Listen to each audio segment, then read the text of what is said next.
Today we visit El Morro National Monument and meet some interesting people from the past. We continue to explore scenic places in New Mexico, and today we're over there just to the west of Albuquerque. We've heard about an iconic landmark that has both startling beauty and some very unique history. El Morro National Monument is located in a remote area about 2 hours west of Albuquerque. We're heading toward a spot called Inscription Rock, and those inscriptions are why we travel to this remote place today.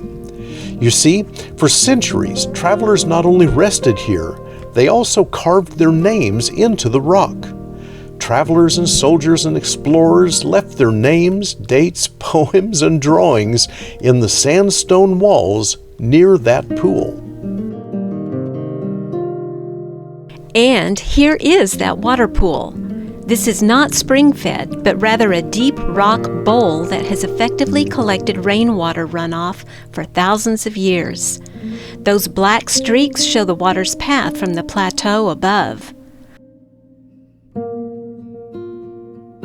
Now let's go look at these names. None of these people lived here. They were just passing by and wanted to leave something of themselves at this spot. Those carvings span centuries.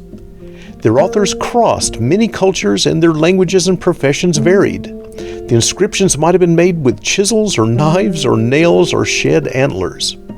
Of the hundreds here, we'll pick out a few and tell you what we know about them.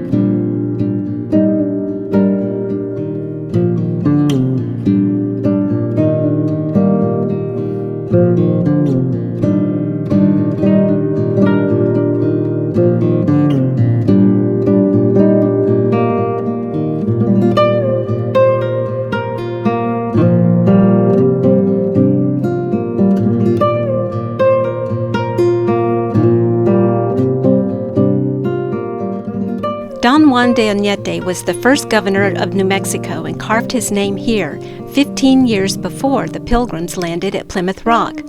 He passed by here with 30 men on an expedition to find the Pacific Ocean. They incorrectly thought they found it, but it was instead the Gulf of California.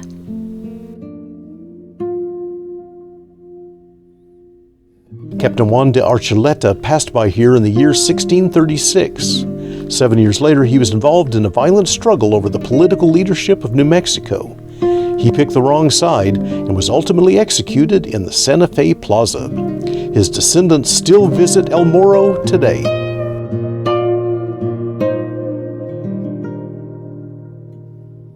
In 1716, Governor Don Feliz Martinez stopped here while leading an expedition against the Hopi Indians.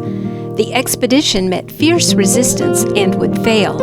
Unable to subdue the Hopi, he ordered their cornfields burned, and then he returned to Santa Fe. He was removed from office in disgrace soon after.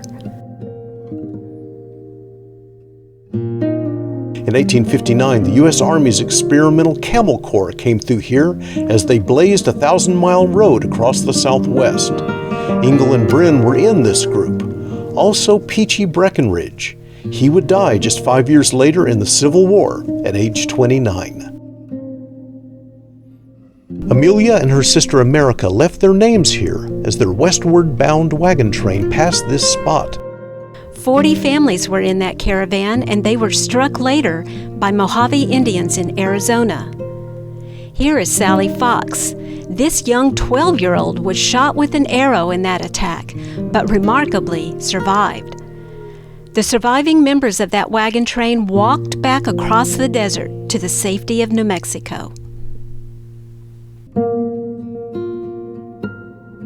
There are hundreds of names here, and they certainly all have their own backstories.